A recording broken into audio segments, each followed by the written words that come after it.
দেশের মুসলমান মায়ের পেটে কোনো বিপদ আপদ তাদেরকে পায় না, যেভাবে খুশি সেভাবে ধর্মকে ইউজ করে তারা তাদের সময়কে ব্যয় করছে। মনে রাখবেন, আজ ফিলিস্তিনের যে দুর্গতি, এই রকম দুর্গতি একদিন বাংলাদেশের মুসলমানেরও হবে। কামা তাদিনু তুদান, যেমন কর্ম তেমন ফল।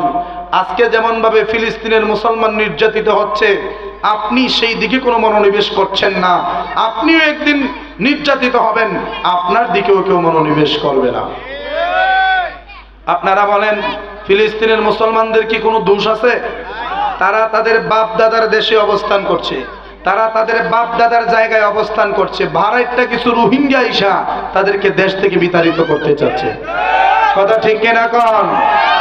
ইসরায়েল আপনি যদি বিবেচনা করেন, দেখবেন গোটা বিশ্বে মুসলমানের সংখ্যা বেশি, কিন্তু নির্যাতনের দিক যদি বিবেচনা করেন, মুসলমানই বেশি নির্যাতিত হচ্ছে। তার কারণ কি? তার কারণ হচ্ছে, যদি আমারে মারে, রাকিব ভাই কইব মারলে সোহেল রে মারছে, আমারে কি হইছে?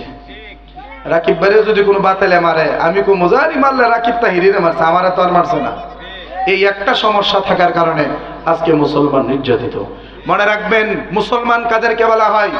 বিশ্বের এই পৃথিবীর পূর্ব প্রান্তে যদি কোনো মুসলমান বিপদগ্রস্ত হয়, আর পশ্চিম দিকের মুসলমান, পৃথিবীর একদম পশ্চিম প্রান্তে মুসলমান বসবাস করে, তার কানে কানে যদি খবরটা যায়, সে ওই মুসলমানের জন্য অন্তত দুই চোখের পানি ফেলবে। যদি পৃথিবীর পূর্ব প্রান্তের মুসলমানের জন্য তার অন্তরে বিন্দু মাত্র মায়া না থাকে, তাহলে নবী বলেন সে মুসলমানই হতে পারে না। মুসলমান মানে হচ্ছে এক ভাইয়ের প্রতি আরেক ভাইয়ের একটা মহব্বত থাকবে, টান থাকবে। কথা ঠিক কিনা? মনে রাখবেন, খালি শুরু অন্য হইছে। ফিলিস্তিন তো নির্যাতন বহু আগে থেকে চলতেছে, লেবাননেও চলতেছে, বার্মাতে চলেছে, কাশ্মীরে চলতেছে, আবার ভারতে নতুন করে ষড়যন্ত্র হইতেছে। প্রকাশ্যে নামাজ পড়তে দেওয়া যাবে না, মসজিদগুলিকে কাপড় দিয়ে ঘুরে মসজিদগুলিকে ঢাকনা দিয়ে রেখেছে, যেন মানুষ মসজিদে যেতে না পারে। নাউজুবিল্লাহ বলেন না? এই জন্য বলি, এখনো কি আমাদের জাগবার সময় হয় নাই? এখনো কি আমাদেরকে গর্জে ওঠার সময় হয় কি নাই বলেন? আমাদেরকে গর্জে উঠতে হবে, কারণ মুসলমানদের আওয়াজ এত কঠিন যে মুসলমানদের গলার আওয়াজে গৌর গোবিন্দের রাজপ্রাসাদ ভেঙে গিয়েছিল। কথা ঠিক কিনা কোন? নাসিরউদ্দিন সিপাহসালাহ আল মাদানী সিলেটের জমিনে যখন আজানের ধ্বনি দিয়েছিলেন, ওনার জবানের আজানের তাসিরে গৌর গোবিন্দের রাজপ্রাসাদ ভেঙে গিয়েছিল। আমরা সেই মুসলমান। কথা ঠিক কিনা কোন? ফিলিস্তিনে হচ্ছে শহীদ আমার ভাই মুসলিম, আর কতকাল থাকবে বসে বিশ্বের মুসলিম। ফিলিস্তিনে হচ্ছে শহীদ আমার ভাই মুসলিম, আর কতকাল থাকবে বসে বিশ্বের মুসলিম। ফিলিস্তিনের স্বাধীনতা ফিরিয়ে দিতে হবে, মুসলমানদের হত্যা করার বদলা নিতে হবে। ঠিক কিনা বলেন? ফিলিস্তিনের স্বাধীনতা ফিরিয়ে দিতে হবে, মুসলমানদের হত্যা করার বদলা নিতে হবে। বাংলাদেশেরই শাহজালালের মতো, বাংলাদেশেরই শাহপরানের মতো, বাংলাদেশেরই সিফাসালারি মতো, বাংলাদেশেরই মিরান শাহর মতো, বাংলাদেশেরই কেল্লা শাহর মতো ইমানি আওয়াজ দাও বিশ্বের মুসলিম। কথা ঠিক কিনা? ফিলিস্তিনে হচ্ছে শহীদ আমার ভাই মুসলিম, আর কতকাল থাকবে বসে বিশ্বের মুসলিম। ফিলিস্তিনে হচ্ছে শহীদ আমার ভাই মুসলিম, আর কতকাল থাকবে বসে বিশ্বের মুসলিম। ঠিক কিনা?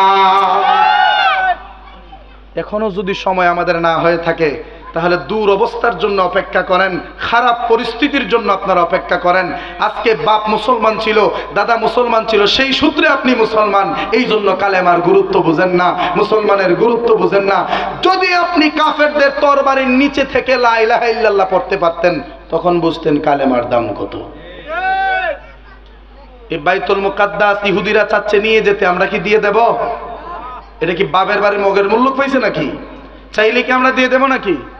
এই বাইতুল মুকাদ্দাস আমাদের কি প্রথম কিবলা, আমাদের কি প্রথম কিবলা। দেখেন, এই কিবলা পরিবর্তন হয়ে কানায়ে কাবা কিবলা হয়েছে একমাত্র আমার নবীর দোয়ার বরকতে। সুবহানাল্লাহ কইতেন না? মুস্তাফা সে হে খুদা কো प्यार कितना देखिए मुस्तफा से है खुदा को प्यार कितना देखिए काना ये काबा को किबला कह दिया तो हो गया मौजिज़ा मेरे नबी का कह दिया तो हो गया मौजिज़ा मेरे नबी का कह दिया तो हो गया চিৎকার মেরে বলেন না মারহাবা ও আমার দাঁত মণ্ডলের বাবারা আমরা সুন্নি মুসলমান রে বাবা আমাদের আল্লাহর প্রতি আমাদের মনের মধ্যে কোনো সন্দেহ নাই দ্বিধাদ্বন্দ্ব নাই আল্লাহর প্রতি আমাদের ঈমান পরিপূর্ণ আমার রাসূলের প্রতি আমাদের কোনো দুশমনি নাই কোনো সাহাবীর প্রতি আমাদের মনে কোনো দুশমনি নাই আহলে বায়াতের কোনো সদস্যর প্রতি আমাদের মনে কোনো দুশমনি নাই আল্লাহর কোনো আউলিয়া কেরামদের প্রতি আমাদের মনের মধ্যে কোনো দুশমনি নাই আল্লাহর প্রতি দুশমনি নাই নবীর প্রতি দুশমনি নাই আহলে বায়াতের প্রতি দুশমনি নাই সাহাবায়ে কেরামদের প্রতি দুশমনি নাই নবীর সমস্ত তাবেঈন তাবে তাবেঈনদের প্রতিও কোনো দুশমনি নাই কোনো আউলিয়া কেরামদের প্রতিও কোনো দুশমনি নাই অতএব আমাদের ঈমান পরিপূর্ণ আমরা আল্লাহকে মানি আল্লাহ হিসাবে আমরা রাসূলকে মানি রাসূল হিসাবে আমরা আহলে বায়াতকে মানি নবীর পরিবার হিসাবে আমরা সাহাবায়ে কেরামদেরকে মানি আমার নবীর সঙ্গ দেওয়ার কারণে আমরা আউলিয়া কেরামগণকে মানি কারণ আমাদের বর্তমান সমাজের বর্তমান সময়ের আমাদের যিনি পথ প্রদর্শক তারাই হচ্ছে আউলিয়া কেরাম এই জন্য আমরা তাদেরকে ভালোবাসি আমাদের ঈমানে কোনো গন্ডগোল নাই এবার আমাদের ঈমানটাকে প্রকাশ করতে হবে আমাদের ঈমানটাকে প্রকাশ করে আমলের রাস্তাটাকে আমাদের সহজ করতে হবে নামাজের মাধ্যমে আমলটাকে সুন্দর করতে হবে রোজার মাধ্যমে আমলটাকে সুন্দর করতে হবে আমাদেরকে নবীর সুন্নত পালনের মাধ্যমে নবীর সেই সুন্নতগুলি পালনের মাধ্যমে আমাদের মুসলমানিত্ব জাহির করতে হবে নবীর ইশক জাহির করতে হবে বাবারা আমার আল্লাহ তাআলা আমার নবীকে কত সম্মান দিয়েছেন আমার নবীকে কত ইজ্জত দিয়েছেন ওই নবীকে কেন মহব্বত করবেন না ওই নবীকে কেন ভালোবাসবেন না বাবা দেখেন আল্লাহর নবীকে আল্লাহ কত ভালোবাসতো মুস্তাফা সে হে খুদা কো প্যার কিতনা দেখিয়ে আমার নবীকে আল্লাহ কত ভালোবাসে কত প্যার করে তোমরা দেখো কি প্যার করে দেখেন তারপরে শায়ের বলে কানায়ে কাবা কো কিবলা कह दिया तो हो गया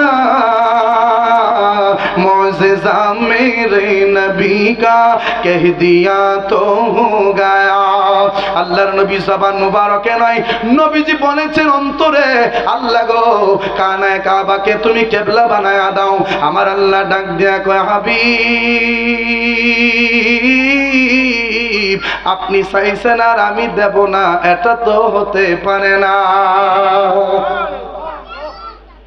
এই ব্যাপারে আল্লাহ তাআলা কুরআনুল কারীমের সূরা বাকারার 2 নম্বর পারার প্রথম পৃষ্ঠার মধ্যে আয়াতে আল্লাহ বলেন কাদ নারা তাকাল্লুবা ওয়াজহিকা ফিস সামাই ফালানুওয়াল্লিয়ান্নাকা কিবলাতান তারদাহা ফাওয়াল্লি ওয়াজহাকা শাতরাল মসজিদিল হারাম আমার আল্লাহ ডাক দিয়া কয় দুনিয়ার মানুষ নবীকে কতটা ভালোবাসি একটু মনোযোগ দিয়ে দেখো কোরআন পড়ে দেখো কোরআন পড়ে দেখো অথবা আলেমদের কাছ থেকে শুই নাই দেখো না আল্লাহ ডাক কাদ অবশ্যই নারা আমি আল্লাহ দেখতেছি তাকাল্লুবা ওয়াজহিকা ফিস সামা আপনি যে বারবার বারবার বারবার আপনি যে আপনার চেহারা মোবারক আকাশের দিকে তুলতেছেন গো হাবিব এই দৃশ্যটা আমি রব্বুল আলামিন দেখতেছি ফালানুওয়াল্লিয়ান্নাকা কিবলাতান তারদাহা অতঃপর আর দেরি করা হবে না আপনাকে ওই কিবলার দিকে ফিরিয়ে দেওয়া হবে যেই কিবলার প্রতি আপনি সন্তুষ্ট হয়েছেন যেই কিবলার প্রতি আপনি সন্তুষ্টতা পোষণ করেছেন ওই কিবলার দিকে আপনাকে ফিরিয়ে দেওয়া হবে তারপরে আল্লাহ কয় ফাওয়াল্লি ওয়াজহাকা শাতরাল মসজিদিল হারাম আর আপনি দেরি করবেন না অতি দ্রুত বাইতুল মুকাদ্দাস থেকে মুখটা ফিরাইয়া বাইতুল মুকাদ্দাসের কিবলাটাকে পরিবর্তন করে কানায়ে কাবার দিকে ঘুইরা যান আরো জোরে কন্যা কোন দিকে ঘুইরা যান কানায় কাবার দিকে ঘুরে যান। কানায় কাবার দিকে নবী ঘুরে গেলেন। এবার আমি আপনাদেরকে বলি, এই আয়াতের শানে নজুল পড়েন, কিবলা পরিবর্তনের ঘটনাটা আপনারা পড়লেই পেয়ে যাবেন। আমার নবী 4 রাকাত নামাজের মধ্যে দাঁড়িয়েছিলেন। এই 4 রাকাত নামাজে দাঁড়াইয়া নবীজি 2 রাকাত নামাজ পড়েছিলেন বাইতুল মুকাদ্দাসের দিকে, ফিলিস্তিনের জেরুজালেম শহরের বাইতুল মুকাদ্দাসের দিকে ফিরে 2 রাকাত নামাজ পড়েছিলেন। এই 2 রাকাত নামাজের মধ্যেই নবীজি মনে মনে বলতেছেন, আল্লাহ, এই যে বাইতুল মুকাদ্দাস, এই বাইতুল মুকাদ্দাস তো মক্কা থেকে অনেক দূরে, কিন্তু আল্লাহ গো, মক্কার জমিনে তোমার একখানা ঘর আছে, এই ঘরখানা খালি পড়ে থাকবে কেন? এই ঘরখানা যদি কিবলা হয়ে যাইতো, আমি নবীর জন্য বড় ভালো হইতো, তোমার বান্দাদের জন্য ভালো হইতো, আমি নবীর উম্মতের জন্য বড় ভালো হইতো। ওই কিবলা পরিবর্তন কইরা দিলে আমি নবী খুশি হইয়া যাইতাম। আল্লাহ ডাক দেয়া কয়, হাবিব দেরি কইরেন না, এই মুহূর্তে কিবলা পরিবর্তন করে নেন। আপনি যেই কিবলার প্রতি সন্তুষ্ট, ওই কিবলার দিকে আপনি ঘুরে যান। আমার নবী ওই কিবলার দিকে ঘুরে গেলেন, কিন্তু নবীজি নামাজের নিয়ত ভঙ্গ করেন নাই। নামাজে থাইকাই নবীজি কিবলা পরিবর্তন করার জন্য সিনা খানায়, সিনা মুবারক, চেহারা মুবারক, বডি মুবারক আল্লাহর নবী বাইতুল মুকাদ্দাস থেকে ফিরাইয়া বাইতুল্লাহর দিকে ঘোরাইয়া ফেললেন। এখানে একটা মাসালা মনে রাখবেন, এই যে আমার পাশে হুজুর বসে আছে, আমার মহব্বতের ভাই রাকিব ভাইও এখানে বসে আছেন, অনেক আলেম ওলামার আশেপাশে থাকবেন, হয়তো আপনারা আলোচনাটা শুনতেছেন। মাসালাটা আপনারা যদি ভুল হয়ে থাকে তাহলে আপনারা বলে দিবেন। নামাজের মাসালার ব্যাপারে এইরকম একটা মাসালা হলো, যখন আমরা নামাজে দাঁড়াই তখন আমরা বলি মুতাওয়াজ্জিহান ইলা জিহাতিল কাবাতিশ শরীফাতি আল্লাহু আকবার। আমি আমার চেহারা, আমি আমার সিনা, আমি আমার অল বডিটাকে পশ্চিমমুখী করে, কানায় কাবামুখী করে আমি দাঁড়ায়া গেলাম, আল্লাহু আকবার এই বলে আমরা নিয়ত করি। মাসালাটা হলো, আপনি পশ্চিমমুখী দাঁড়ালেন, পশ্চিমমুখী দাঁড়ায়া নিয়ত করলেন, এই পশ্চিমমুখী থাকা অবস্থায় কোনো কারণে যদি আপনার সিনা পশ্চিম থেকে এইরকম হেলে যায়, আপনার নিয়ত ছুটে যাবে, নতুন করে আপনাকে নিয়ত করতে হবে। কিন্তু গর্দান যদি এমনি এমনিও দেন, নামাজের আদবের খেলাফ হবে, কিন্তু নামাজ হয়ে যাবে। কিন্তু সিনা যদি কাবা থেকে ঘুরে যায়, আবার পুনরায় নিয়ত করতে হবে আপনাকে। এবার আপনারা কোন, আমার নবীর জন্য যে কিবলা, আমাদের জন্য তো ওই কিবলা। নবী যদি আমাদের মতো হয়, আমাদের ব্যাপারে যেই মাসালা, নবীর ব্যাপারে তো সেই মাসালা। তো নবীজি বাইতুল মুকাদ্দাস থেকে সিনা ঘুরাইয়া কানায় কাবার দিকে সিনা ঘোরালেন, কিন্তু নবী তো নিয়ত ভঙ্গ করলেন না, নবী তো নিয়ত ভঙ্গ করলেন না। নিয়ত ভঙ্গ না করে 2 রাকাত নামাজ পড়েছেন জেরুজালেমের বাইতুল মুকাদ্দাসের দিকে, আর বাকি 2 রাকাত নামাজ পড়েছেন মক্কার কানায় কাবার দিকে। নারায়ে তাকবীর, নারায়ে রিসালা, ইয়া রাসূলুল্লাহ, নারায়ে গাউসিয়া, ইয়া গাউসুল আজম। দয়াল নবী যেখানে, আমরা আছি সেখানে, পুরো নবী যেখানে, আমরা আছি সেখানে। সুহেল রেজাল কাদরী সাহেব জিন্দাবাদ, জিন্দাবাদ। এইখান থেকে একটা মাসালা আপনাদেরকে বুঝতে হবে। আমরা সুন্নিরা কেন নবী নবী করি? আমরা সুন্নিরা কেন শুধু নবীর জন্য দেওয়ানা হয়ে যাই? ওরে বাবা, আমরা সিনা ঘুরাইলে আমাদের নামাজ ছুটে যায়, কিন্তু নবী সিনা ঘুরাইলে নবীর নামাজ ছুটে না। নবী কানায় কাবার দিকে ফিরে দাঁড়ায়া গেলেন। এতে আপনারা কি বুঝলেন? আমরা দুনিয়ার মানুষ যারা আছি, আমরা সবাই কানায় কাবামুখী হইয়া নামাজ পড়া লাগে। কাবার পূর্ব দিকে যারা, তারা পশ্চিম দিকে নামাজ পড়ে।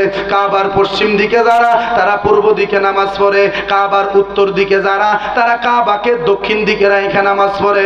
যারা দক্ষিণ দিকে, তারা কাবাকে সামনে রেখে উত্তর দিকে নামাজ পড়ে। এক কথা, আপনি যেখানেই থাকেন না কেন, নামাজে দাঁড়াইলে কিবলার দিকে মুখ করে দাঁড়াতে হবে। কিন্তু নবী তো কিবলা পরিবর্তন কইরা অন্যদিকে ঘুরে গেলেন, নবীর নামাজ ছুটলো না কেন? এর মানে হলো, এর একটাই মাত্র কারণ, দুনিয়ার সমস্ত মানুষের কিবলা হচ্ছে কানায় কাবা, আর স্বয়ং কানায় কাবার কিবলা হচ্ছে স্বয়ং আপনি আমার দয়াল নবী। তার মানে নবী কাবার দিকে ঘোরা লাগবে না, নবী যেই দিকে ঘুরবে কাবাও ওই দিকেই ঘুরবে। সুবহানাল্লাহ। নবীজি গোলাপ নয়, গোলাপের বাবা, নবীজি আমরার কাবারি কাবা, নূর নবীজির সুগে কাবা হয়াছে কালায়া মুহাম্মদ মুস্তাফা নবী সাল্লি আলা ইয়া নবীজি মুস্তাফা নবী সাল্লি হাইরে শাফাআতের কান্ডারি রাসূলুল্লাহ, হাইরে শাফাআতের কান্ডারি মদিনা वाला या मोहम्मद मुस्तफा नबी सल्ले अला या मोहम्मद मुस्तफा नबी। তাইলে কি বুঝলেন? নবী কানায় কাবারও সুবহানাল্লাহ কইতেন না? এটার আরেকটা প্রমাণ দিতাম নেই, আরেকটা প্রমাণ দেই। আল্লাহর নবী রাহমাতাল লিল আলামিন কানায় কাবারও যে কিবলা, এইটার আরেকটা প্রমাণ হলো নবী যখন মক্কা বিজয় করলেন, এই মক্কা বিজয় করার পর কানায় কাবার ভিতরে কিন্তু তখন 360টা মূর্তি ছিল। মক্কা বিজয়ের পরেই তিনি মূর্তিগুলা পরিষ্কার করছিলেন। সুবহানাল্লাহ না? এই তো কথায় কথা লম্বা হয়ে যায়, কথার নাম লতা, একদিকে গেলে অপর দিক দিয়ে জোড়া লাগে। একটু মনোযোগ দেন, প্রেমের কথা আইতেছে বাবা। আপনারা কোন কানায় কাবাটা কার ঘর?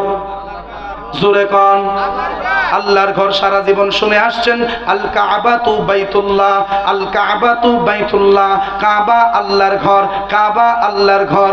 কাবা যদি আল্লাহর ঘর হয়, আল্লাহর ঘরে এতগুলা মূর্তি থাকে কিভাবে? এখানে আপনারা যারা আছেন, আপনাদের সবার ঘরে একটা একটা মূর্তি আছে কোন না? আমার ঘরে মূর্তি নাই, আপনাদের ঘরে আসেনি? নাই, কিন্তু অনেকের ঘরে আছে। ছবি একটা লটকায় থইছে দরজার সামনে, আছে না নাই? দরজার সামনে একটা ছবি লটকায় থইছে, ছবি দেখা ফেরেশতা ডরায়া ভাগে। এই জন্য ওই ঘরের অসুখ বিসুখ জিন্দিগিতেও ছাড়ে না, আছে না নাই? অনেকে বাবার ছবি, দাদার ছবি স্মৃতির জন্য রাখে। আমি বলবো ছবি যদি রাখতেই চান, এটারে সুন্দর করে সংরক্ষণ করে রাখেন। যখন দেখার ইচ্ছা হবে তখন খুললে একটু দেখেন। লটকাইতে বের দরকার আছে? আমরা লটকাইতে হচ্ছে, যাক বাদ দেন। কিন্তু মূর্তির পক্ষে আমরা কেউ না। এখন যদি বলি মূর্তির পক্ষে কেন আমরা হব না, আপনারা জবাব দিবেন মূর্তি আল্লাহ পছন্দ করে না। জোরে কোন? একটু হে না ঠিক বেটি কইেন, তাহলে আমারও কথা কইতে একটু ভালো লাগবে। গতবার সময় পাইছিলাম না, এবার বিলে আমার একটু সময় দিব, এই জন্য একটু চেষ্টা করতেছে আর কি, দুই একটা কথা কইতাম। মারহাবা কইতেন না? বাবার আমার একটু মনোযোগ দেন। আপনি আমার ঘরে মূর্তি রাখবো না, যদি বলি কেন রাখবেন না, বলবেন মূর্তি আল্লাহ পছন্দ করে না। যদি বলি মূর্তি কেন রাখবেন না, বলবেন যে নবী মূর্তি পছন্দ করে না, মূর্তি রাখতে নিষেধ করেছেন, মূর্তির পূজা করতে নিষেধ করেছেন। এবার আপনারা কোন কানায় কাবাটা কার ঘর? আল্লাহর ঘর। আল্লাহ কয় আমি মূর্তি পছন্দ করি না, তো আল্লাহর ঘরে আল্লাহ মূর্তি রাখে কিভাবে? আমি মূর্তি পছন্দ করি না। আমার ঘরে কেউ যদি মূর্তি রাখে, আমি ঘরে ঢুইকা মূর্তি দেখার সাথে সাথে ভাঙ্গা ঘোরা করে দিব। কথা ঠিক কিনা কোন? আপনাদের যে কোনো কাহারো ঘরে আমি যদি মূর্তি রেখে দেই, আপনারা মূর্তিটা দেখার সাথে সাথে সেটাকে ভেঙ্গে দিবেন। কেন ভেঙ্গে দিবেন? কারণ আপনি মুসলমান, আপনি আল্লাহকে মানেন, আর আল্লাহ ছাড়া গায়রুল্লাহর ইবাদত চলে না। আল্লাহ মূর্তি পছন্দ করে না, এই জন্য আপনিও করেন না, আপনি মূর্তি ভেঙে দিবেন। কিন্তু আল্লাহর ঘরে 360টা মূর্তি হাজার হাজার বছর ধরে পূজা হয়ে আসছে। আল্লাহর ঘর হইলে আল্লাহ এগুলা ভাঙলো না কেন? সুবহানাল্লাহ না? তৈলি কি কাবা আল্লাহর ঘর কথাটা ভুল না? কথাটা সত্য। কাবা বানাইছে আমার আল্লাহ, কিন্তু মালিকানা আমার নবী। সুবহানাল্লাহ না? যেমন ধরেন এই যে সামনে যে ঘরটা, এই ঘরটা, ঘরের ভিতরে মূর্তি রাখলাম, দরজা বন্ধ করে দিলাম। 5 বছর পরে এই ঘরের মালিক অন্য জায়গা থেকে আসছে, আইসা ঘরের দরজা যখন খুলছে, খুললেই দেখে মূর্তি ঠাস করে ভেঙে ফেলাই দিব। কথা ঠিক কিনা? আল্লাহর ঘরে হাজার হাজার বছর ধইরা মূর্তি, কিন্তু আল্লাহ তো কেউরি দিয়াই সরায় নাই। আল্লাহ ডাক দিয়া কো সরায় নাই কেন জানোস তিনি দুনিয়ার বান্দারা? কারণ কানায় কাবার আসল মালিক এখনো দুনিয়াতে আসে নাই। কাবার আসল মালিক যখন দুনিয়াতে আসবে, আমার ঘরে একটাও মূর্তি থাকবে না। এবার কোন আমার নবী আসার আগে মূর্তি কাবাতে ছিল কি ছিল না? আমার নবী আসার পরে কাবার ভিতরে মূর্তি কি ছিল নাকি ভেঙে দিছে? সুবহানাল্লাহ কি কইতেন না? এতেই বোঝা গেল কানায় কাবার মালিকানা আমার নবীর। সুবহানাল্লাহ। নবী আসছে মাওলা আলীকে নিয়া, কানায় কাবার সবগুলা মূর্তি পরিষ্কার। এখানে প্রেমের কথাটা শুনেন বাবা। মক্কা বিজয় করার পরে আল্লাহর নবী রাহমাতাল লিল আলামিন মদিনার সবচাইতে কণ্ঠওয়ালা, সবচাইতে সুন্দর সুরে যিনি আজান দেয়, তিনার নাম হচ্ছে হযরতে বেলাল। হযরতে বেলাল রাদিয়াল্লাহু তাআলা আনহুকে আমার নবী ডাক দেয়া কয়, বেলাল বেলাল যাও তুমি উঁচু জায়গায় দাঁড়ায় আজান দাও। কোন জায়গায়? বর্তমানে বাংলাদেশের বেশিরভাগ মসজিদে এই সুন্নতটা রহিত হয়ে গেছে। যেমন জ্যাঠাগ্রাম দরবার শরীফে আমি যখন হেফজ পড়ি তখন দেখতাম বড় একটা মিনার ছিল, সেই মিনারে দাঁড়াইয়া মুয়াজ্জিন আজান দিত। এখন কোন মসজিদে মিনারে আজান দেয় না, নিচে দাঁড়ায় আজান দেয়। কারণ মিনারে ওঠার উদ্দেশ্য হলো আওয়াজটা যেন সবার কানে কানে পৌঁছে। তো এখন যেহেতু মাইকের মাধ্যমে সবার কানে আওয়াজ পৌঁছে, এই জন্য নিচে দাঁড়ায় মানুষ আজান দেয়। তবে সুন্নত আদায় হবে যদি অন্তত একটু উঁচা জায়গায় দাঁড়ায় আজান দিতে পারেন। সুবহানাল্লাহ না? হযরতে বিলাল কই নবী গো কোথায় উঠবো? জাবালে উমরের উপরে উঠি। আমার নবী কই না না না, ওইটা নেচা মনে হইতেছে। কোথাইলে জাবালে আবু কুবাইসে উঠি? কো না না না, এইটাও নিচু মনে হইতেছে। তখন ডাক দিয়া কই ইয়া রাসূলুল্লাহ কোথায় উঠবো? আমার নবী ডাক দিয়া কই বেলাল কানায় কাবার ছাদটা দিয়ে অনেক উঁচা দেখা যায়। সুবহানাল্লাহ কন্যা। ও বেলাল কাবার ছাদ অনেক উঁচা দেখা যায়, উঠো উঠো উঠো, কাবার ছাদের উপরে উইটা তুমি আজান দিয়া দাও। নবীর কথা শুই না হযরতে বেলাল কানায় কাবার ছাদের উপরে উঠে গেলেন। কানায় কাবার ছাদের উপরে উইটা ক্ষণে এই দিকে মুখ দেয়, কোনে ওই দিকে মুখ দেয়, কোনে এই দিকে চেহারা ঘোরায়, কোনে ওই দিকে চেহারা ঘোরায়, কিন্তু দিক নির্দেশনা সঠিকভাবে পাচ্ছে না। সুবহানাল্লাহ। আমার নবী ডাক দিয়া কয় বেলাল আজান দাও না কেন?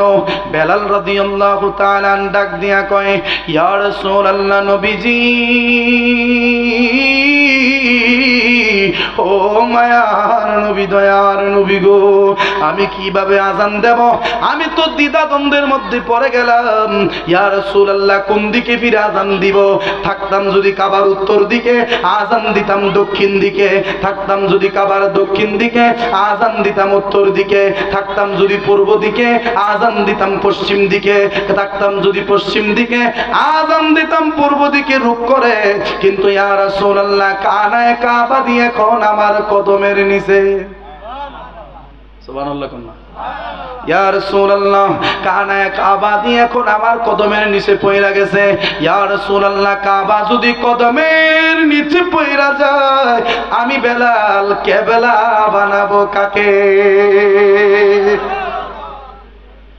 আমার নবী মুস্কি একটা হাসি দিয়া ডাক দিয়া কয় ও বেলাল দেরি কইরো না, তোমার কেবলা যেমন কাবা, ওই কাবারও তো কেবলা আছে। ওই কাবার কেবলার দিকে ফিরা তুমি আজান দাও। বেলালের আর বুঝতে বাকি নাই, কারণ কাবারও কাবা আমার নবী। হযরতে বেলাল আমার নবীর দিকে ঘুইরা গেলেন। আমার নবীর দিকে ঘুইরা নবীজিকে সামনে রেখে হযরতে বেলাল আজান দিলেন। বেলালের আজান শুনে আমার নবী মুচকি মুচকি হাসতেছিলেন। নবী হাসলে কি হইতো জানেন? সামনের দুইটা নুরানি দাঁত মুবারক বের হয়ে যাইত।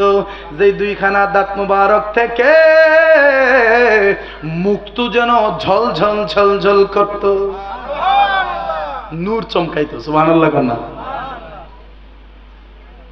নবী বলে হাবশী বেলাল হয়েছো তুমি কেমন পাগল, কাবারও কাবা চিনো না, নবীজির দিকে ফিরো না। কাবারও কাবা চিনো না, নবীজির দিকে ফিরো না, হবে তোমার প্রেমেরই আযান।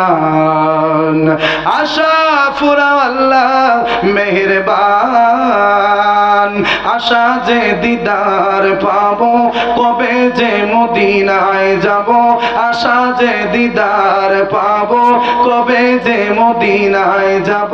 যেথায় কাঁদে নবী দো জাহান, আশা পোড়া আল্লাহ মেহেরবান, আশা পোড়া আল্লাহ মেহেরবান। দেখেন দুনিয়ার মানুষ নবী ছিলেন না, কিন্তু সাপেও নবী ছিলেন।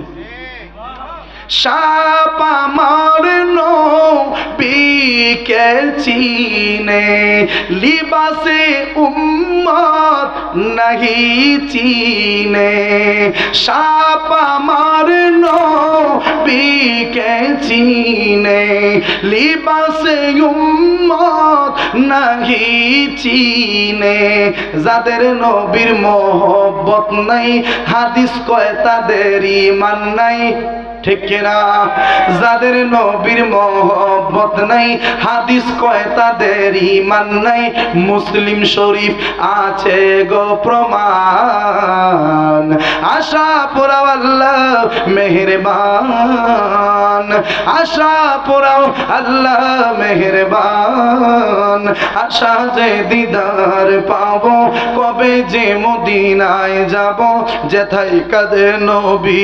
দুজাহান আশা পোড়াও আল্লাহ মেহেরবান আশা পোড়াও আমার আল্লাহ মেহেরবান কন্যা মারহাবা মুসলিম শরীফে কি আসছে নবী কয় আলা লা ঈমান লিমান লা মুহাব্বাত আলা আলা লা ঈমান লিমান লা মুহাব্বাত আলা আলা লা ঈমান লিমান লা মুহাব্বাত আলা নবী ডাক দিয়ে বলেন উম্মত যার ভিতরে আমি নবীর মহব্বত নাই তার ভিতরে ঈমান নাই যার ভিতরে আমি নবীর মহব্বত নাই তার ঈমান নাই যার ভিতরে নবীর মহব্বত নাই তার ঈমান নাই নবী একবার না তিনবার নবীজি কথাখানা বললেন এই বচনটা নবীজি তিনবার বললেন তিনবার বলে নবীজি গুরুত্ব দিলেন যে ওরে আমার উম্মত শোনো যার ভিতরে আমি নবীর মহব্বত থাকবে না আমি নবী ঘোষণা দিয়ে দিলাম তার ভিতরে ঈমানও থাকবে না আর যার ভিতরে ঈমান থাকবে না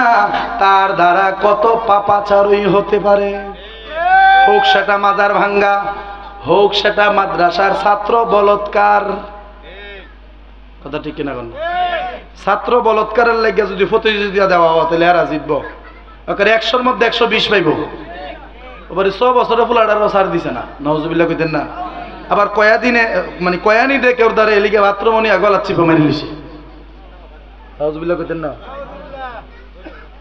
আচ্ছা আপনারা কোন মাজার জাডি ভাঙতেছে এটির ভিতরে কি আসলে নবীর মহব্বত আছে জোরে কোন না আছে ব্রাহ্মণবাড়িয়া সদরের তেলিকান্দির একটা মাজার গতকালকে ভাঙছে ভিডিও দেখছেন না অনেকে ফেসবুকে একটা মাজার ভাঙছে নানাশার মাজারের পাশে আচ্ছা ওই মাজারটা ভাঙলো যদি দাঁতমন্ডলের নুরুদ্দিন হুজুরের মাজারটা তাই ধরে দেখি না আপনারা জজবাটা দেখি না বাবা শাহপরানের মাজারও যদি গেট ভেঙে লাইতারে তাহলে নুরুদ্দিন হুজুর কিতা এত বড় জায়গায় হাত দিয়ে লাইছে হ্যাঁ যদি আয়া পরে আবু সাইদ হুজুরের মাজারও যদি ধরে হ্যাঁ ওই তো মরবেন নাইলে মারবেন নাইলে কথা হইলে আইসত জান লইয়া যাইতাতে না জেল ফাঁসি জড়িও এই কথা ঠিক কিনা কোন আমরা যাদের নিমক খাইছি তাদের সাথে নিমক হারামি করতে পারবো না আজকে এই দাপমন্ডলের মুসলমান শতকরা 90% থেকে 95% সুন্নি একমাত্র মিরান শাহ হুজুরের বদৌলতে একমাত্র নুরুদ্দিন হুজুরের বদৌলতে একমাত্র মিরান শাহ হুজুরের আওলাদদের বরকতে তো তাদের মাজারে আক্রমণ করবা আমি বাচ্চা তাতে মরে জঙ্গাবালা কথা ঠিক কিনা কন কারণ এরার জন্মটা বাংসুরের মধ্যে হয়েছে কিসের মধ্যে ছোটবেলার থেকে এরার বাংসুর শিয়েছে এই জন্য কোনটা বালা কোনটা খারাপ তবে একটা কথা মাথায় রাখেন মান আদালি ওয়ালিয়ান ফাকাদ আযানতুহু বিল হাদ নবী ডাক দিয়া কয় হাদিসে কুদসি আমার আল্লাহ ডাক দিয়া কয় ওরে দুনিয়ার মানুষ ও আমার দুনিয়ার আমার উম্মতেরা শোনো আল্লাহ ডাক দিয়া কয় আমার ওলিদের সাথে যারা দুশমনি করে আল্লাহ তাদের সাথে জিহাদের ঘোষণা করে তো যারা মাজার ভাঙতেছেন ধরেন বন্ডর মাজার কইতে বন্ডর মাজার ভাঙতে হক্কানি কোনো আল্লাহর ওলির মাজারও যদি হাতটা পইরা জায়গা রুহানিয়তের কথা বলছি বন্ড কয়া মাজার ভাঙতেছেন ঠিক আছে আপনারা কাছে আপনারা চালায়া যান তাদের দ্বারা কি ধরেন 50টা মাজার যদি তারা ভাঙে এই 50টার ভিতরে কি একজনও খাস আল্লাহর ওলি থাকবে না খাস আল্লাহর ওলির সাথে যদি দুশমনিটা করে মরার আগে বুঝা মরবো কথা ঠিক কিনা কন ফাউল উলা হইব মানে মুখ কথা ঠিক কিনা কন না শাহপরান বাবার মাজারের নেতৃত্ব যারা দিছেন এটা তো পরে লাইভে ক্ষমা চাইছে দেখছেন কিনা আপনারা পরে ক্ষমা চাইছে এটা ফস্ত আছে এই জন্য বুঝেন ওলি আল্লাহর মায়ের ধীরে ধীরে ওলি আল্লাহর মায়ের ধীরে ধীরে সাবধান, ভারতবর্ষের মুসলমান আপনি আর আমি আল্লাহর ওলিদের কাছে কিয়ামত পর্যন্ত ঋণী। কথা ঠিক কিনা? আজকে খাজা বাবার পর্যন্ত ভুয়া কয়া সাহসটা কত দেখছেন? খাজা বাবা ভুয়া, মৌলবী তুই ভুয়া। কথা ঠিক কিনা? খাজা কেমন খাজা জানোস? আজমেরি ওয়ালে খাজা বাবা সদ মারহাবা সদ মারহাবা, তুমি ভক্তের দিশারি নূরে আলম আজমেরি। আজমেরি ওয়ালে আজমেরি ওয়ালে আজমেরি ওয়ালে খাজা বাবা সদ মারহাবা সদ মারহাবা, তুমি ভক্তের দিশারি নূরে আলম আজমেরি। আজমেরি ওয়ালে আজমেরি ওয়ালে, ঠিক কিনা? কেউ ফিরে না খালি হাতে দরবারে তোমার, দয়ার আশিক পাগল বেশে থাকে ইন্তজার, ফেলে সদা চোখের পানি পাইতে তোমার মেহেরবানি। আতায়ে রাসূল সঞ্জেরি নূরে আলম আজমেরি। আজমেরি ওয়ালে আজমেরি ওয়ালে আজমেরি ওয়ালে খাজা বাবা সদ মারহাবা সদ মারহাবা, তুমি ভক্তের দিশারি নূরে আলম আজমেরি। আজমেরি ওয়ালে আজমেরি ওয়ালে, ঠিক কিনা? বুঝবা টেলা? তুমি বুঝো না, কিন্তু হিন্দুরা ঠিকই বুঝে। খাজার দরবারে যান না, আজমির শরীফ যান, যারা গেছেন তারা সাক্ষী, মুসলমানের চেয়ে হিন্দু বেশি। তারা কেড়ে যায়, একটার বাচ্চাও না গিয়া মানত করে বাচ্চা ওই জায়গা। সুবহানাল্লাহ না? হিন্দু বেড়া ইমান নাই না ওলি আল্লাহর দোহাই দিয়ে বাচ্চা দিতেছে গা, আর তুই মুসলমান হয়ে তোর কপাল পোড়া। এই কথা ঠিক কিনা? আর কপাল যে পোড়া এটার কিছু আলামতও আছে। মাই কথা কই না কেড়ে? আপনারা কি রাগ করতেছেন? কেডা কেডা ভাবি আছেন? হাত তোলেন। ওহাবি বুঝছেন? আচ্ছা দেখো জোশে তুলছে না, নতুন নতুন মুরব্বী মুরব্বী তো। আচ্ছা আচ্ছা আচ্ছা, এখানে তো আমরা কেউ ভাবি না বাসলা সুন্নিডি। কথা ঠিক কিনা? জোরে কোন ঠিক কিনা? মনে রাখেন, আপনি আমি আমাদের ঘাটতি যাওয়াই আছে জীবনে, আমলে যাই ঘাটতি আছে, বড় বড় আল্লাহর ওলিদের সাথে আমরাও কোনো রকম যাইতারুম গা, শুধুমাত্র যদি ইমানটা ঠিক রাখতারেন। কেমনে আমি কই, আপনারা গ্রামও ধানের ফায়ারায় নেই, ধান ফায়ারায় না কিনবার লেগে যখন আয়ে আপনি ধানের টালটা বারে থইছেন, এটার মধ্যে ধানও আছে সুসাও সুসা আছে নি? এখন বেড়া নিবার সময় কি সুসা যাইরা নিব? ধান সুসা একসাথে নিব? এবার কোন 11 কখন ধানের মন কত? 1200। 1200 টাকা মন, 1 মন ধান বেড়া কিনলো। এই 1 মন ধানের সাথে কি 1 কেজি সুসা গেছে না? কোন না গেছে কিনা? আচ্ছা, সুসাটিরে যদি আলাদা করে বাজারে নেন কেউ নিবনি? জোরে কর না। সোসাইটির আলাদা করে বাজারে নিলে কেউ জিগাইব? জিগাইতো না। আর ধানের সাথে যদি মিক্সকার করে লইয়া যান তাহলে সোসাইটি কি এর দামে বিক্রি হইব? জোরে কন। ধানের দামে। ধান 1200 টাকা মন কিনছে, আমি তো সুসা কিনছি না। কইছি ধান কত হইরা মন, কিন্তু ধানের সাথে সুসা কিছু যায়। তার মানে ধানের দামেই সুসা বিক্রি হয়। ঠিক তদ্রুপ আপনি আমার পীর ও মুর্শিদ মিরান শাহ বলেন, ইরফান শাহ হুজুর বলেন, রাইহান শাহ হুজুর বলেন, মিরান শাহ হুজুরের আওলাদ বলেন, মিরান শাহ হুজুরের খলিফা বলেন, আমাদের হক্কানি আল্লাহর ওলিগণ যারা আছেন, উনাদেরকে যদি আমরা ভালোবাসতে পারি, উনাদের আদর্শ যদি অন্তত মেনে চলার চেষ্টা করতে পারি, উনারা জান্নাতে যাবেন, উনারা দান হিসাবে যাবে, আমরা সুসা হিসাবে সাথে যাবো। কথা ঠিক কিনা কোন? কারণ আমরা সুসাহত তো হইতাম পারছি না, হনো সুসাহত তো কিছু কামল লাগে, দান ওনার দিতে গেলে লাগেনি, সুসাও কিছু কামও লাগে, আমরা সুসাও পর্যন্ত হইতাম পারছি না। এরপর আশা করি সুসার মতোই আমরার সম্মান, মানে দানের যেই সম্মান, এই সম্মানই আমরা সুসা হিসাবেও পাবো। কথা ঠিক কিনা? যেহেতু নবীর প্রতি কোনো দুশ্মনী, সাহাবায়ে কেরামের প্রতি কোনো দুশ্মনী, আহলে বায়াতের প্রতি কোনো দুশ্মনী, আউলিয়া কেরামের প্রতি কোনো দুশ্মনী, অতএব মহব্বত অন্তরে থাকলে, আদর্শ যদি মেনে চলতে পারেন, তাদের সাথে আমরাও জান্নাতে যাব ইনশাআল্লাহ। বলেন ইনশাআল্লাহ, আরো জোরে বলেন ইনশাআল্লাহ। मस्जिदे नबवी में घर से आपके मिंबर तलक, मस्जिदे नबवी में घर से आपके मिंबर तलक, आपने जन्नत का टुकड़ा, मरहबा की कौन है वो, आपने जन्नत का टुकड़ा कह दिया तो हो गया, मौजिज़ा मेरे नबी का कह दिया तो हो गया, मौजिज़ा मेरे नबी का कह दिया तो हो गया। कन्ना मरहबा। আমার দাঁত মণ্ডলের বাবারা, কোন জায়গা থেকে কোন জায়গায় চলে গিয়েছিলাম রে বাবা। আমরা ছিলাম রাসূল পাকের শানের উপরে। আল্লাহ তাআলা নবীকে কত সম্মান দিলেন। আমার নবীজি যে রওজা মুবারকের মধ্যে ঘুমিয়ে আছেন, এই রওজা মুবারক রে রওজা বললেও কিছু মোল্লার চুলকায়, আছে না নাই? এই যে আবুল কালাম আজাদ নামক একজন মৌলবী, বর্তমানে ভাইরাল, হেগু দলের ভাইরাল একজন বক্তা, অনেক সুন্দর আলোচনা করেন, কিন্তু বলতেছে রওজা শব্দটা নাকি কোরআনে নাই।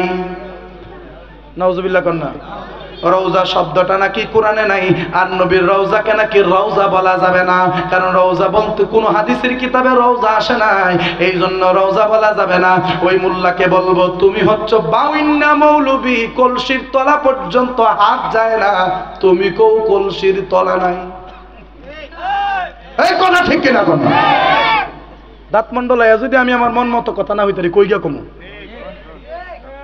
চান্দের পাড়া ফুবাক মুল্লুক ফুরি তো তের আর আড্ডা, হ্যাঁ ইগান গেলেও তো আমি ছাড় দেই না কেউ রে। আমার কথা হলো যুক্তির মাধ্যমে কথা কমু, ভুল হইলে আমার বুঝাইয়া দিবেন, কথা ঠিক কিনা?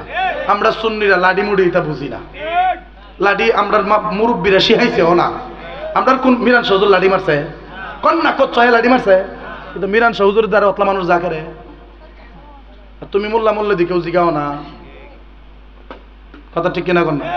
যারা ধনী হইছে এরা দুনিয়ারও ধনী হইছে, আখেরাতেরও ধনী হইছে, আর যারা ফচ্ছে দুনিয়া তো ফচ্ছে, আখেরাতেও ফচ্ছে, কথা ঠিক কিনা? সে বলতেছে রওজা বলা যাবে না, কবর বলতে হবে। এবার আমি আপনাদেরকে বলি বাবা, আপনাদের দাঁত মণ্ডলের যে কবরস্থান আছে, এই কবরস্থানে একজন ইমানদারও আছে, এই কবরস্থানে সুরও আছে, এই কবরস্থানে চেয়ারম্যানও আছে, এই কবরস্থানে মেম্বারও আছে, এই কবরস্থানে সাউদও আছে, এই কবরস্থানে জমিদারও আছে, এই কবরের লুচ্চা মানুষও আছে, এই কবরে বদমাইশ মানুষও আছে, এই কবরের সকল কোয়ালিটির মানুষ আছে না নাই? এবার আপনারা কোন, একটা লোক বেঈমান, একটা লোক সুর, একটা লোক ডাকাত, একটা লোক বদমাশ, ওই লোকটার চাইতে একজন মুমিনের দাম কম না বেশি? জোরে কোন।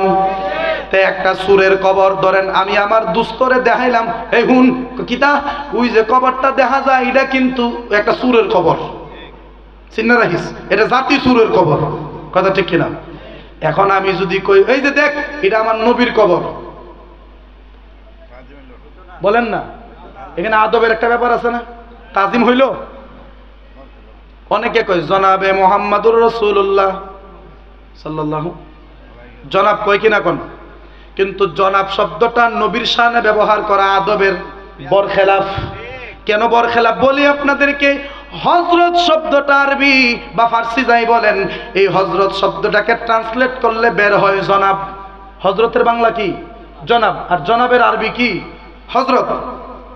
এবার বোঝার চেষ্টা করেন, আমার নাম যদিও আমি হযরতের উপযুক্ত না, যদি আমি মাওলানার উপযুক্ত না, এরপরে অন্তত আমার নামের পাশে কোনা দিয়া লেখছে হযরত মাওলানা, লেখছে কিনা? বাবারে নাম ওদি জানে। এরপরে দেখেন পীর সাহেব হুজুরের নামের পাশে লেখে হযরত মাওলানা।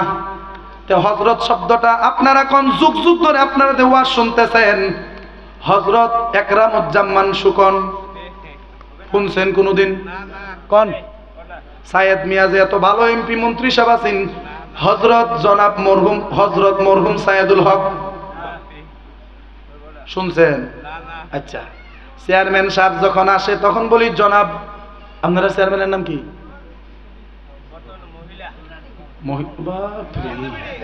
আপনারা না তোলে জনাব হইতো না, আগের চেয়ারম্যানের নাম কি?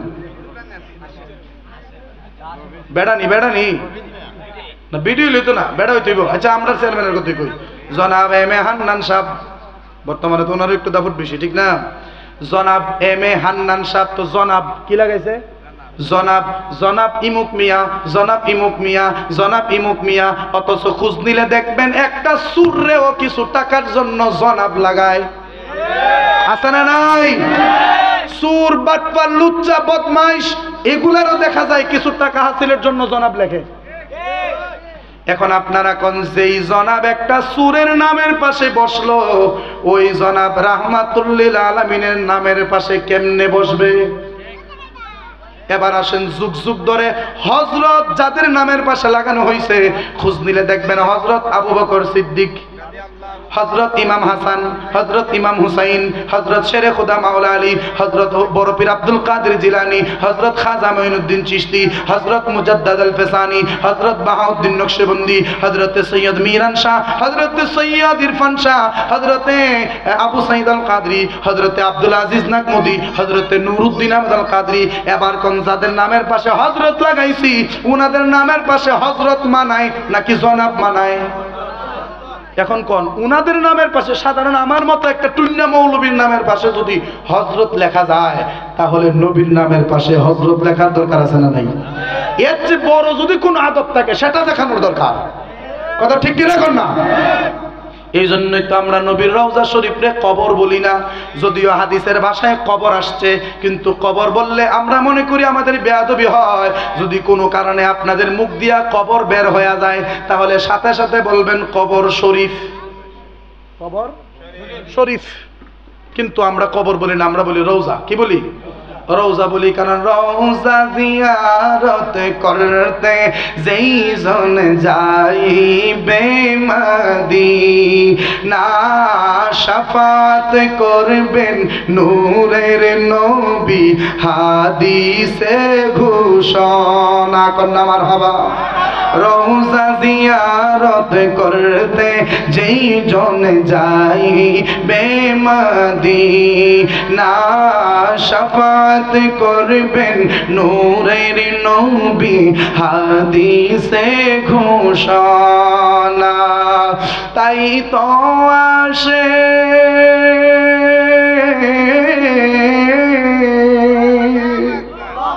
হইছে না একটু জোরে মারহাবা কন্যা। আমি টান্ডা দিয়া স্যার মারহাবা কইতে পারবেন নি?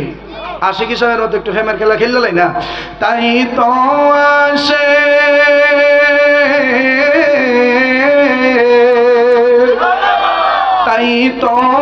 আসে তৌফিক হলে দেরি আর করে না, ইমানদার দিওয়ানা যেতে চাই মদিনা, ইমানদার দিওয়ানা যেতে চাই মদিনা।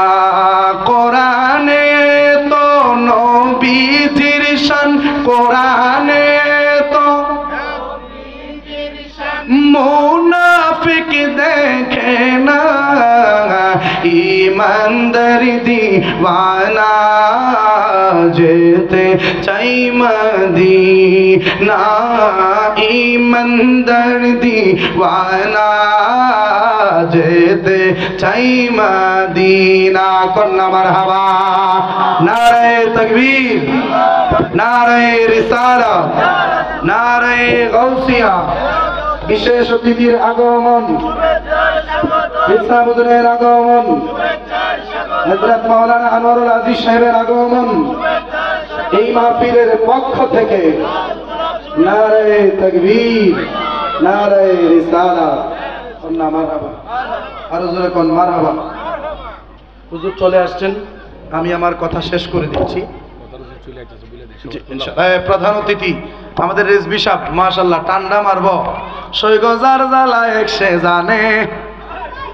বলতে পারি মনের ব্যথা বুঝবে কে বন্ধু বিনে, ওরে কইতাম যত মনের জ্বালা পাইতাম যদি গোপনে, মনের ব্যথা বুঝবে কে বন্ধু বিনে। আমি যেদিন হতে মুর্শিদ গোহারা বুক সিরিয়া দেখ দেখ না গো তোরা, আমি জিয়ন্তে গয়াছি মরা প্রাণ বন্ধু বিহনে, মনের ব্যথা বুঝবে কে বন্ধু বিনে। আল্লাহ হু আল্লাহ হু, দিব দিব দিব, আইতাছে আইতাছে, তুল্লা ভাড়া আয় পড়ছে, মারহাবা কর না। তো তুল্লা ভাড়া আইলে দাঁত মন্ডল আর খুব দূর দূরে আয়া পড়তেছে, এই জন্য টেনশন করার দরকার নাই। আগায়া উনি রেজবি সাহেব কি করতেছেন, চলে আসতেছেন, তো আমার সাথে আর একটা কলি কি কইতে পারবেন? এতে 1-1.5 মিনিট লাগবে, আরেকটা কলি কইলেন আমার সাথে। শাকাল কামার সিরাজম নীরা কোরআনের ঘোষণা, আকাশের চাঁদ ডাক দেয় নবী জমিনে আসনা, শাকাল কামার সিরাজম নীরা কোরআনের ঘোষণা, আকাশের চাঁদ ডাক দেয় নবী জমিনে আসনা, নবীর ডাকে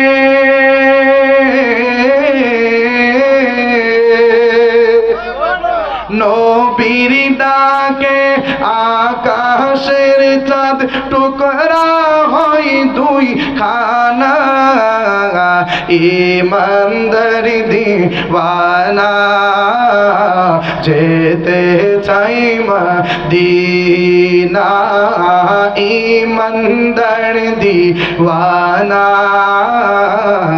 যেতে চাই মদিনা। আমার কথাবার্তা যদি কেউ কষ্ট পেয়ে থাকেন আল্লাহর রাস্তায় ক্ষমা করবেন, আমার অন্য ভাইয়েরাও যদি কষ্ট পেয়ে থাকেন একটু বোঝার চেষ্টা করবেন, কথা ঠিক কিনা?